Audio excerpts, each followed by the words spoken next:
తెలంగాణలో ఇక గ్రేడ్ 2 పండిట్ పోస్టులు ఉండవు. రెండవ శ్రేణి భాషా పండితులు పీఈటీల పోస్టులను స్కూల్ అసిస్టెంట్లుగా అప్గ్రేడ్ చేయనున్నారు. దీనికి సంబంధించిన ఫైల్పై సీఎం కేసీఆర్ నిన్న సంతకం చేశారు. ప్రపంచ తెలుగు మహాసభల సందర్భంగా ఇచ్చిన హామీని నిలబెట్టుకున్నారు సీఎం. కేసీఆర్ నిర్ణయంతో వేలాది మంది భాషా పండితులు లబ్ధి పొందనున్నారు. హర్షం వ్యక్తం చేసిన ఎమ్మెల్సీలు సీఎంను కలిసి థ్యాంక్స్ తెలియజేశారు.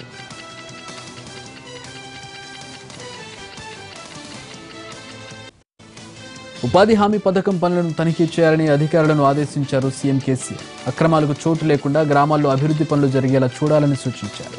ప్రతి గ్రామంలో బీటీ రోడ్లు, నర్సరీలు తప్పనిసరిగా ఉండాలన్నారు ముఖ్యమంత్రి. ఎమ్మెల్యే, ఎంపీ నిధులను కూడా గ్రామాల అభివృద్ధికి ఉపయోగించుకోవాలన్నారు. పంచాయతీరాజ్ గ్రామీణాభివృద్ధిపై కేసీఆర్ ప్రగతి భవన్లో సమీక్ష చేశారు. 6 నెలల్లో గ్రామాల్లో వైకుంఠధామాలు పూర్తి చేయాలని సూచించారు.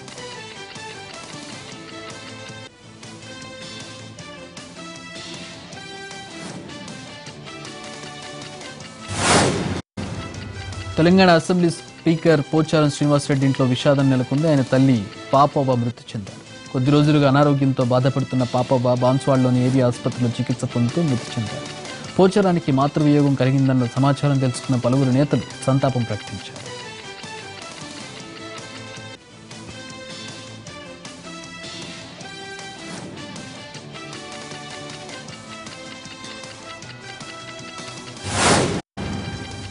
హైదరాబాద్ అంటేనే ట్రాఫిక్ కష్టాల నుంచి నగరవాసులకు ఊరట కల్పించేందుకు మెట్రో రైలు పట్టాలెక్కింది. దశల వారీగా మెట్రో ప్రజలకు అందుబాటులోకి వచ్చింది. రద్దీ ఎక్కువగా ఉండే అమీర్పేట హైటెక్ సిటీ మార్గం పనులు దాదాపు పూర్తయ్యాయి. Power supply, communication system, signalling system, automatic machines ను మెట్రో ఇంజనీర్లతో కలిసి తనిఖీ చేశారు. ఇవి సక్రమంగా ఉన్నాయని అధికారులు గ్రీన్ సిగ్నల్ ఇవ్వడంతో ఇప్పటికే ఈ రూట్లో ట్రయల్ రన్ మొదలుపెట్టారు. నెలాఖరు నాటికి మార్గం అందుబాటులోకి వస్తుంది.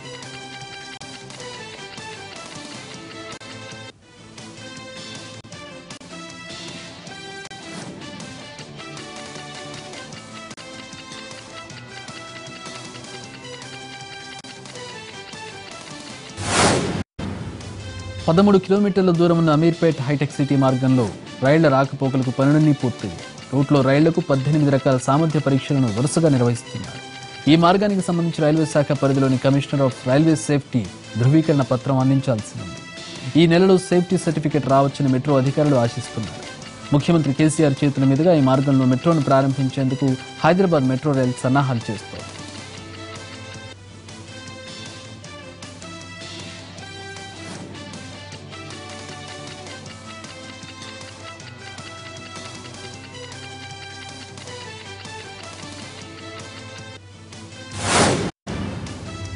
ట్రాయ్ నిర్ధారించిన నెట్వర్క్ ఫీజును ఎవరికీ ఇబ్బంది లేకుండా షేర్ చేసుకోవాలని తెలంగాణ స్వతంత్ర ఎంఎస్ఓల జేఏసీ నిర్ణయించింది. ఏవైనా సమస్యలుంటే చర్చల ద్వారా పరిష్కరించుకుని కేబుల్ వ్యవస్థను కాపాడుకుందామని హైదరాబాద్లో జరిగిన సమావేశంలో జేఏసీ పిలుపునిచ్చింది. ఈ సమావేశంలో సుభాష్ రెడ్డి, కిషోర్, అంజిరెడ్డి, శ్రీనివాస్తో పాటు పలువురు స్వతంత్ర ఎంఎస్ఓలు పాల్గొన్నారు.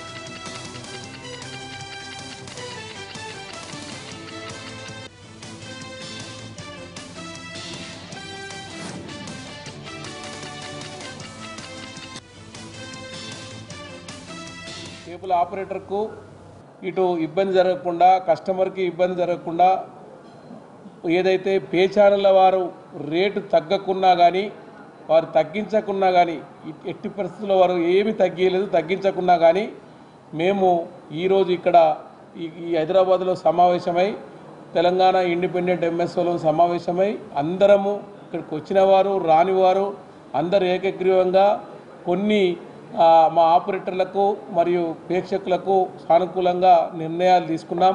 డెఫినెట్గా కన్జ్యూమర్ మీద, మరీ ముఖ్యంగా తెలంగాణ రాష్ట్రంలో కన్జ్యూమర్ల మీద అంటే కస్టమర్ల మీద కూడా భారం పడకూడదు. ఆ ఉద్దేశంతో మేము ఇవాళ ఇండిపెండెంట్ కేబుల్ ఎంఎస్ఓలు అందరూ కూడా ఒకటే నినాదంతో కేబుల్ ఆపరేటర్ని ఎలా రక్షించాలి, కేబుల్ ఆపరేటర్ని రక్షిస్తూ మన వ్యాపారాన్ని ఎలా ముందుకు కొనసాగించాలి. ఇవాళ తెలంగాణ ప్రాంతంలో అనేక రకాల ఎంఎస్ఓలు, రకరకాల కార్పొరేట్ శక్తులు వచ్చినాయి. ఈ కార్పొరేట్ శక్తులకి దానికి ధీటుగా కేబుల్ ఆపరేటర్లను రక్షించే విధంగా ముందడుగు వేసాం. ఇవాళ జేఏసీగా ముందుగడుగు వేసి కేబుల్ ఆపరేటర్లను రక్షిస్తూ, అదేవిధంగా కన్జ్యూమర్ మీద భారం పడకుండా మాకు భారం పడిన పే ఛానల్స్ని కూడా మేము ముందుకు తీసుకెళ్తూ కొన్ని పే ఛానల్స్కి దయచేసి మీ ద్వారా మీకు తెలియజేస్తున్నాయి. ఆ పే ఛానల్స్ కూడా తగ్గిరండి. డెఫినెట్గా మేము ముందడుగేస్తాం. ఆపరేటర్కు ఎంఎస్ ఒక షేరింగ్ రేషియో ఉంటుంది. ఆ రేషియోను కూడా అందరం తెలంగాణ ఇండిపెండెంట్ ఎంఎస్లు అందరం కూడా ఒక ఏరియాలో ఒక ఏరియాలో ఒక రేట్ ఉంటే ప్రాబ్లం వస్తుంది కాబట్టి అందరం ఒక యూనిక్ రేట్ పెట్టుకొని ఆపరేటర్లను మనం కాపాడుకొని ఆపరేటర్లు వినియోగదారులను కాపాడుకొని రేపు రాబోయే రోజుల్లో కార్పొరేట్ కంపెనీలకు కానీ ధీటుగా మనం ఏ విధంగా కాంపిటీషన్ ఎదుర్కోవాలి, ఏ విధంగా మన ఆపరేటర్ని కాపాడుకోవాలనే ఉద్దేశంతో అందరం ఒక సమాన రేటు పెట్టుకోవాలని ఇక్కడ మీటింగ్ ఏర్పరచుకొని అత్యవసర సమావేశం ఏర్పరచుకొని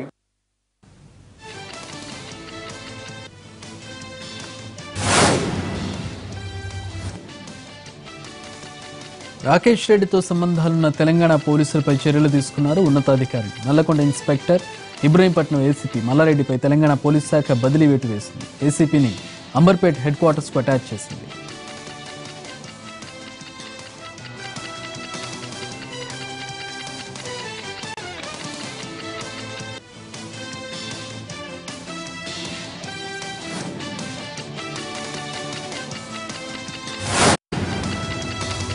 ఆదిలాబాద్ జిల్లాలోని చనాక కొరాట బ్యారేజ్ పనులను ఉన్నతాధికారులతో కలిసి పరిశీలించారు ఎమ్మెల్యే జోగురామన్. బ్యారేజ్ నిర్మాణ పనులతో పాటు హతీఘాట్ పంప్ హౌస్ పనులను పరిశీలించి కాంట్రాక్టర్లు అధికారులకు పలు సూచనలు చేశారు. మే 15 నాటికి పనులు పూర్తయ్యేలా ప్రణాళికను రూపొందించుకుని ఆ దిశగా ముందుకు సాగాలని సూచించారు. బ్యారేజ్ పనుల పురోగతిని సీఎం కేసీఆర్కు వివరిస్తామన్నారు.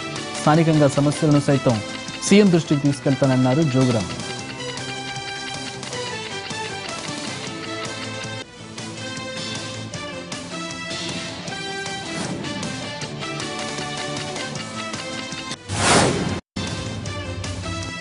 సంగారెడ్డి జిల్లాలోని ఎస్సీ నిరుద్యోగ యువతీ యువకులకు స్కిల్ డెవలప్మెంట్ శిబిరాన్ని నిర్వహించారు. ఎమ్మెల్యేలు క్రాంతి కిరణ్, మాణిక్రావు ఈ శిబిరాన్ని ప్రారంభించారు. వివిధ విభాగాల్లో యువతకు 6 నెలల నుండి సంవత్సరం వరకు ఇక్కడ నైపుణ్య శిక్షణ ఇస్తారు.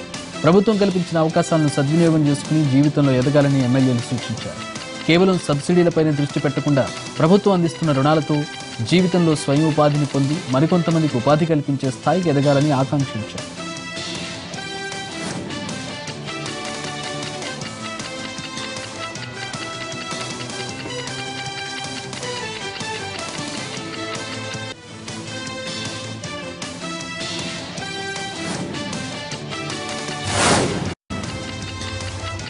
నల్గొండ జిల్లా దేవరకొండ నియోజకవర్గంలో టీఆర్ఎస్ మద్దతుతో గెలిచిన సర్పంచ్లను సన్మానించారు ఎంపీ గుత్తా, ఎమ్మెల్యే రవీంద్ర కుమార్. కేసీఆర్ గ్రామ పంచాయతీల అభివృద్ధికి కంకణం కట్టుకున్నారని, నూతనంగా పదవి బాధ్యతలు చేపట్టిన సర్పంచులు గ్రామాభివృద్ధికి పాటుపడాలని కోరారు. మహిళా సర్పంచులు ఉన్న చోట వారి కుటుంబ సభ్యుల పాలనలో జోక్యం చేసుకోవద్దని సూచించారు ఎంపీ గుత్తా.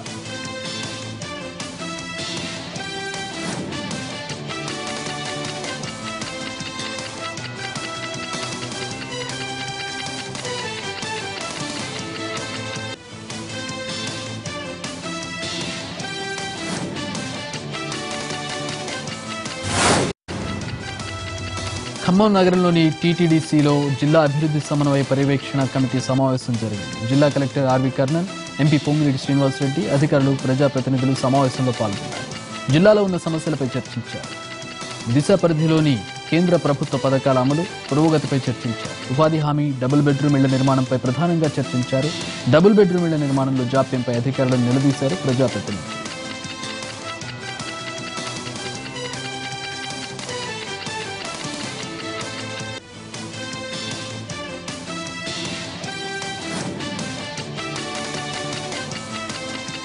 హైదరాబాద్ లో అనుమానాస్పద స్థితిలో మృతి చెందిన రైల్వే ఉద్యోగి శ్రీనివాస్ ని చంపి అతని భార్యనని గుర్తించారు పోలీస్.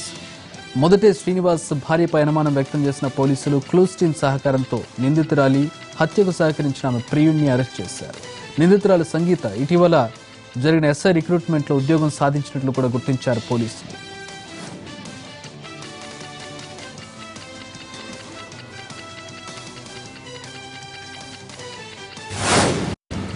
శ్రీనివాస్ హత్య కేసును దర్యాప్తు చేస్తుండగా తన వదినపైనే అనుమానమని శ్రీనివాస్ సోదరుడు సురేష్ పోలీసులకు చెప్పారు. ఆ కోణంలో విచారణ జరపడంతో నిందితురాలి వ్యవహారం బయటపడింది. తన మేనల్లుడితో వివాహేతర సంబంధం పెట్టుకున్న సంగీతతో శ్రీనివాస్ అనేకసార్లు గొడవ పడ్డాడు. అక్రమ సంబంధం మానుకోవాలని హెచ్చరించాడు. అయినా సంగీత వినకపోవడంతో శ్రీనివాస్ మద్యానికి బానిసయ్యాడు. ఇటీవల ఎస్ఐ పరీక్షల్లో నెగ్గిన సంగీత భర్తను వదిలించుకోవాలనుకుంది. అతని మేనల్లుడితో కలిసి హత్యకు ప్లాన్ వేసింది. మద్యం మత్తులో ఇంటికొచ్చిన శ్రీనివాస్ను ప్రియుడితో కలిసి చంపేసింది. ఇద్దరూ కలిసి శవాన్ని చాపలు చుట్టి బోరబండ రైల్వే ట్రాక్ పక్కన పడేసి ఆత్మహత్యగా చిత్రీకరించే ప్రయత్నం చేశారు.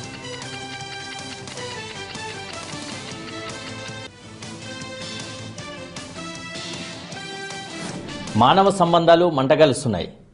చదివింది ఉన్నత చదువు, రేపో మాపో ఎస్ఐ ఉద్యోగంలో చేరేందుకు అర్హత కూడా సాధించింది. కానీ వక్రమార్గం ఏకంగా హంతకురాల్ని చేసింది. వరుసకు మేనల్లుడితో వివాహేతర సంబంధం పెట్టుకుని భర్తనే కడ తీర్చినటువంటి ఘటన సనత్ నగర్ పోలీస్ స్టేషన్ పరిధిలో జరిగింది.